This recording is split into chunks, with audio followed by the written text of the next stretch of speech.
So we want to get rid of all the long words because it's just too much. I don't think we have just the plain velar fricative in the protocol system. Okay, this doesn't exist. My tower of pillows has been struck down here. Sorry about that. After age 30, sitting becomes an extreme sport.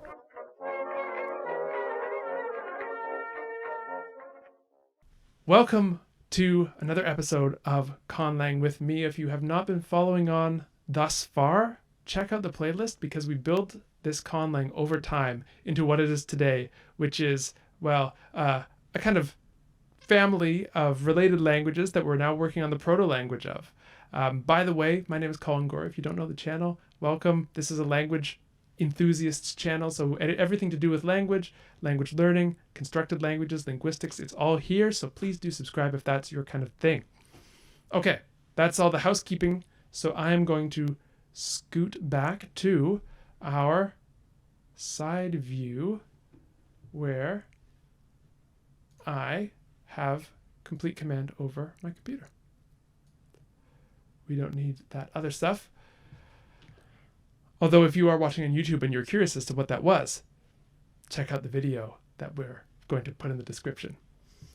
Anyway, so back to our planning.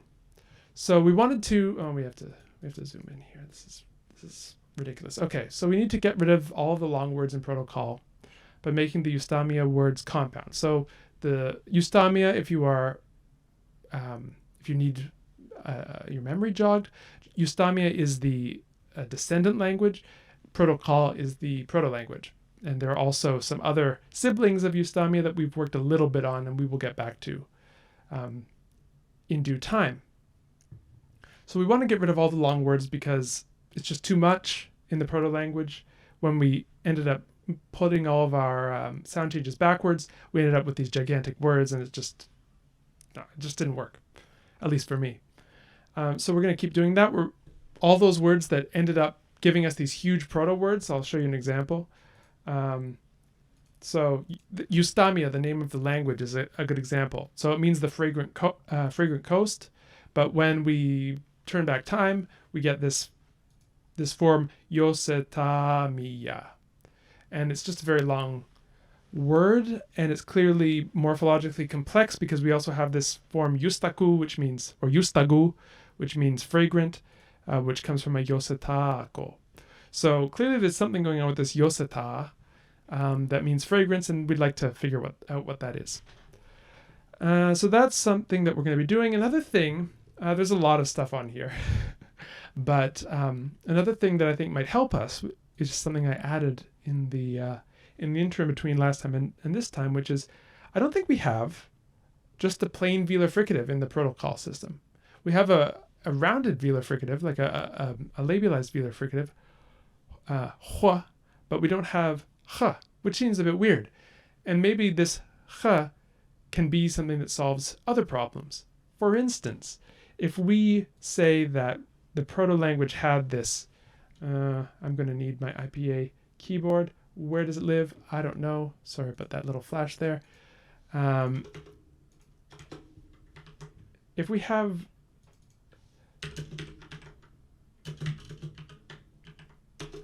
if we have this sort of setup in the proto-language, currently I believe we have this, so no ch. But what we can do is we get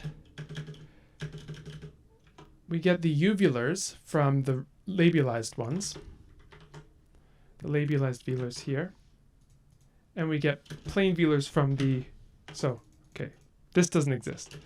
So this is the current situation. Proto-language above, eustamia below. Sorry, it's kind of small on the screen there. I don't know, does it go any higher? No. Fair enough. So I was thinking maybe we could have this in the proto-language as well, and then have it drop out through ha. So at one stage it would be this, and at the other next stage it would be just nothing.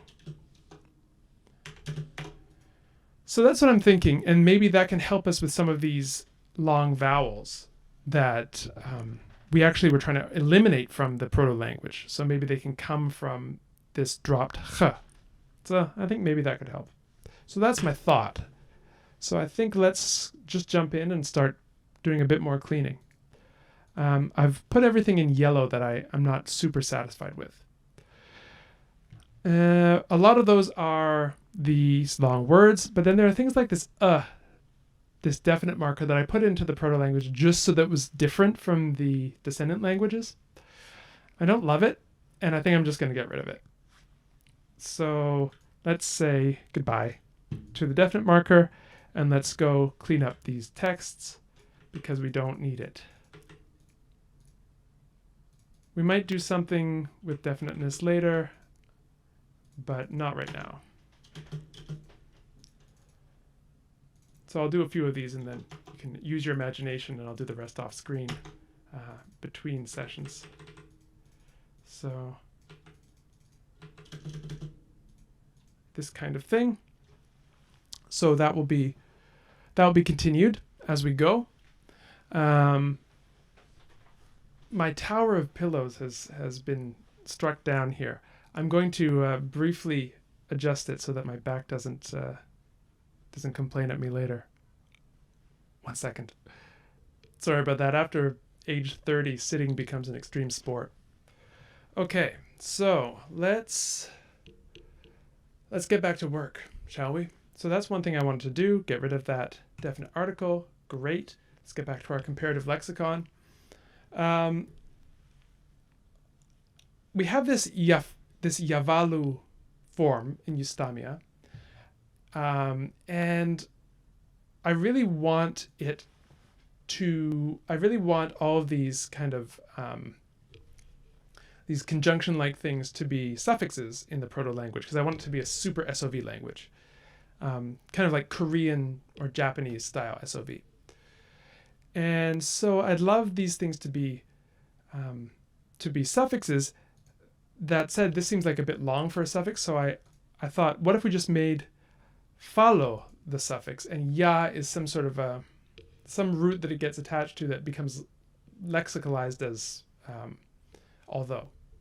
I'm not totally sure how, but that's something I'd like to think about.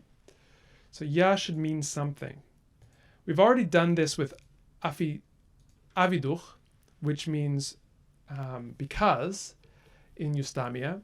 We've taken it from suffix tohwe, which gets added to afi, meaning thus, to be thus. So literally it means because it is thus, which is quite easy to make into because. So maybe there's something like that here, where ya is a different verb. Not totally sure. We already have afi being to be thus. Maybe it's just a synonym, or maybe it's something like that. So that's something to think about. If you have any ideas, either chat or comments, please do let me know, because I'm kind of scratching my head on that one. But let's get back to the next thing, which is we have to deal with this yosetamia. So clearly we have some material here that's like yoseta, which means fragrance. I think that's fair enough to say. And then yosetamia might be something like yoseta chamia. And so this is where we can get that velar fricative, that plain velar fricative that just drops out. And because it drops out in between two as, we get the hiatus being resolved and then turning into a long a. Yes, we could do yosetacha as well. My hesitation with that is I have been working with an assumption that this language, the proto-language, has a morpheme structure constraint as well, which is 3 syllables, which has been kind of the animating force behind getting rid of all of these. So if we put that cha into the next word, then we're golden with both, yoseta chamia. And then similarly, we might have something like yoseta chako. And chako might be smell or something like that. Or maybe it's a verbal root, giving off, emitting. So I think this is what we should have, which would give us something like clean up, chamia, which means, what did that mean? Coast. And chako, we could say to give off, emit. And then that works. That solves our problem.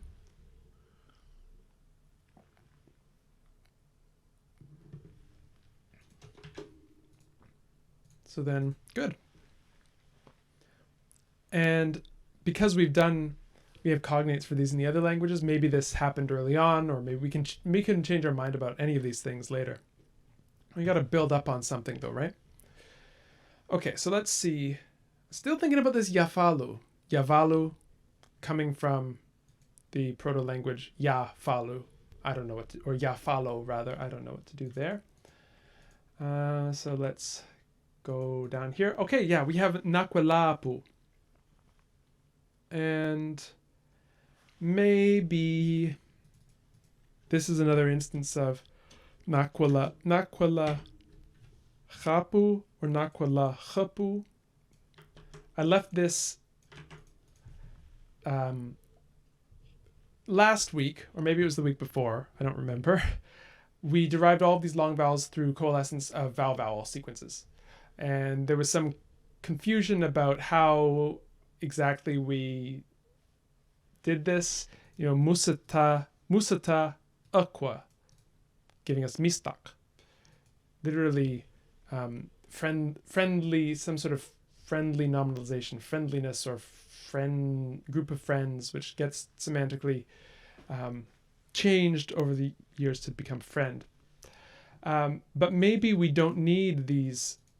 Maybe we don't need these to be vowel initial. We could just have chukwa, and then that would be nice. And then we don't have these weird hiatus things going on. I don't know. That I might change. Yeah, I agree, Violet. Dive does sound like it's a bimorphemic word. Nakwala chapu. So, yeah, something like, or maybe like swim, go down swimming, or something like that. We have nala here, which is down.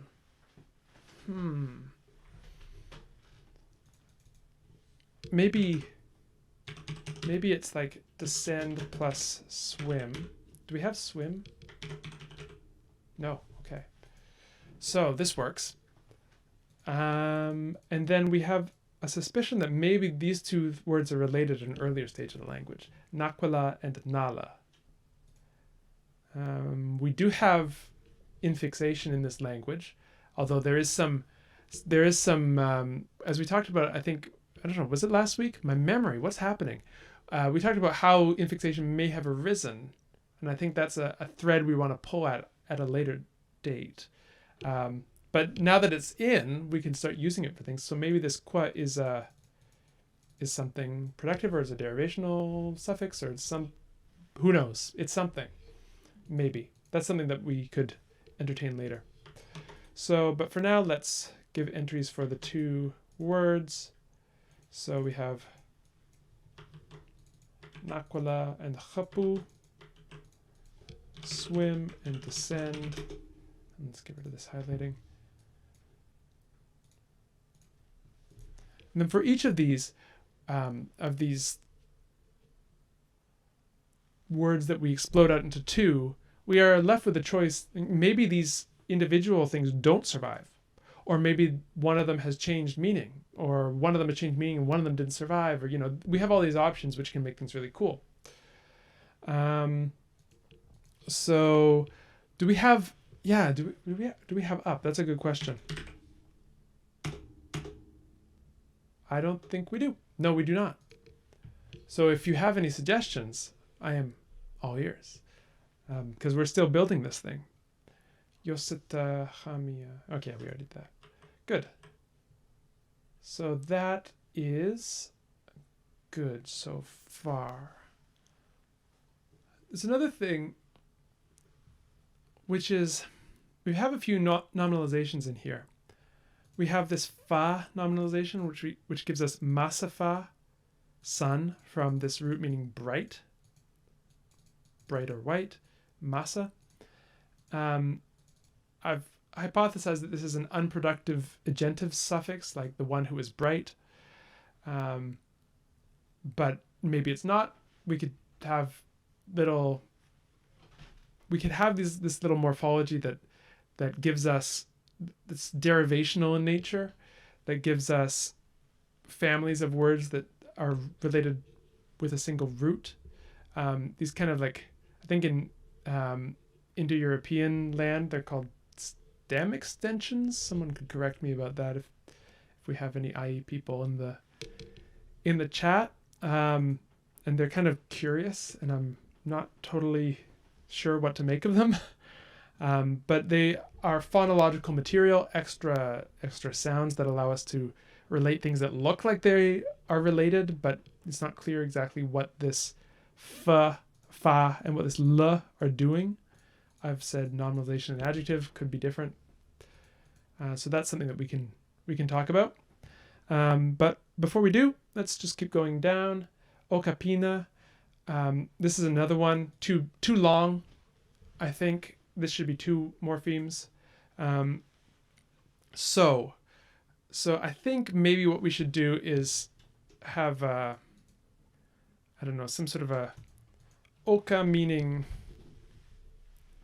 some kind of demonstrative maybe, and then pina being a postposition on account of or because of. So some demonstrative plus because of postposition. So I know we already have a demonstrative, but hey, we can have more than one, and we can come up with what the exact meanings of each of them are. Are they proximal or distal? Or are they one's from an earlier stage, one's from a later stage? I don't know. So let's put this. Great. Okay, so this helps us here. Give us a little more room. And then let's get rid of our coloring. Violet just brought up something interesting, whether down and up should be related, like nala and kula. Yeah, I actually kind of think that's cool. Let's put that in. So the root nala in the proto-language gives us nal in Eustamia.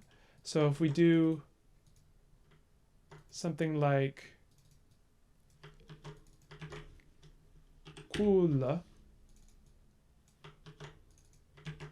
in the proto-language, so saying up maybe, then we will get, I believe this will be qil.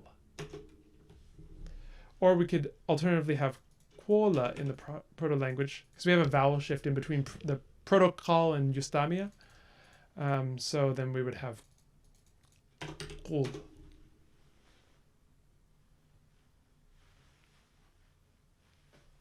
Yeah, I like it. And then what we could do, because I really like this idea that maybe Naquila has some relationship to Nala. So I almost want to say that we have Asen and it's Quoquila. So I'm not ready to call this as some sort of specific morphology, much less productive morphology, but we're planting some seeds. This is kind of cool. Yeah, thank you, Violet. This is really cool. It's better when it doesn't just come from up here. And then we discover all these new and I don't know, these really cool things. So let's see if we can apply the same principle to Onasapa. So we have Onasapa. And Violet is asking, yes, can we make flying and swimming related? So if we want to keep the eustamia forms that we have, which we don't have to, this is something that I like to do to kind of give myself some kind of constraint so that the blank page syndrome is a very, very short period at the very start of the conlang, and then after that I'm hemmed in by the decisions made earlier. And that, to me, gives some resistance, and it ignites some of the creativity. Now, it can also be too constraining, and then we'll, of course, change things. But I always like to give it a shot with the existing material first, because often cool things come out of it, as you've seen. So, can we make flying and swimming related? We should. Onakwala.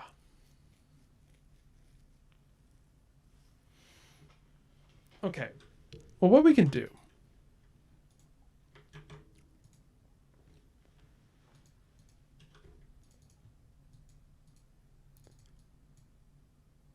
we need something for like sky.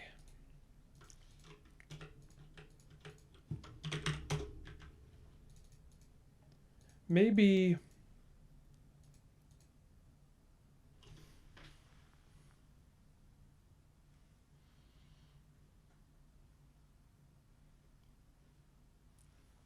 I've gone silent here because I'm starting to think.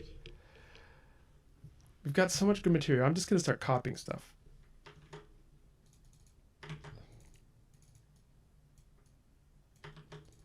Onakwala. So this is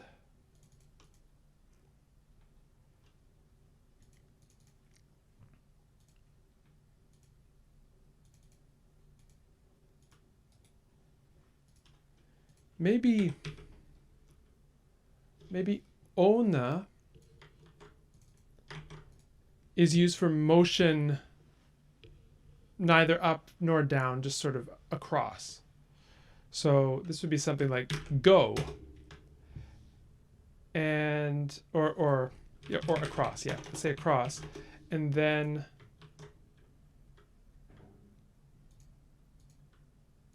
onakwala is to go across. Except we need to change this vowel because I know it's hard to write schwas in the chat. It's hard to write schwas here, frankly. Onakwala. So now we have the same kind of qua.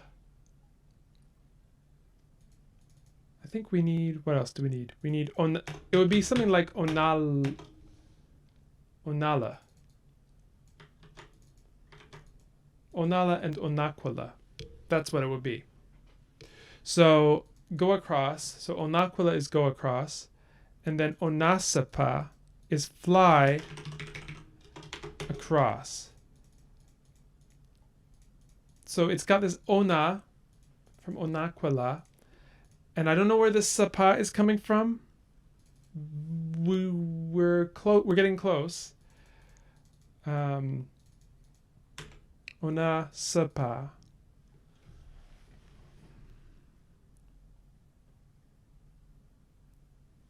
Maybe it's just something like fly, like be flying. And okay, so then I need to catch up on what everyone's been saying. So creative. Okay, so we've got some quonas repu. Okay, I'm just gonna put all of these things in and we're gonna sort it out. I may have to sort it out. You know what? I'm not gonna make changes to this, substantive changes, except when you are here. So I'm not gonna do anything really off screen except for clean things up. But I want to get all of this down because I see we only have a few more minutes left. And quonas repu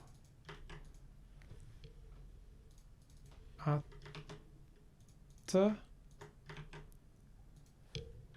and change swim to. Okay, so I'm going to put all these notes down.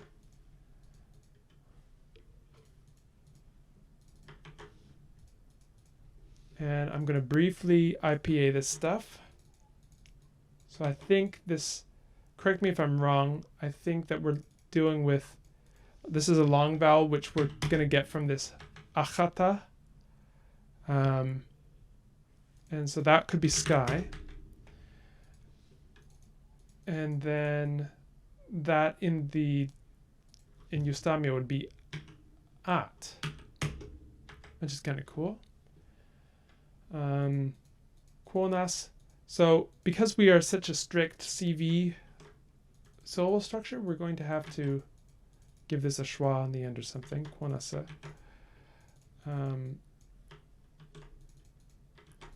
Quonas. Oops, I thought that was going to be a schwa. Quonasa hepu. So these have some possibilities. And the other option is, we can have more than one word that's used for flying. And then maybe different descendant languages get different ones. So I'm not totally sure. So I'm happy with these in that I don't have any lingering questions about what they mean and how they're constructed. Onasapa, I'm not totally sure yet. And I'm going to put these in yellow so that we come back to them first time next session. And I'm going to make sure I remember to... Yeah, so are these...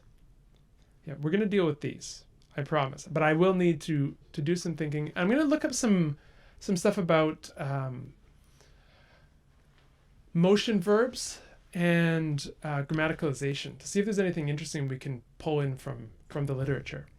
So that's something I'm going to have to remember to do. Look up motion... Yeah. Okay.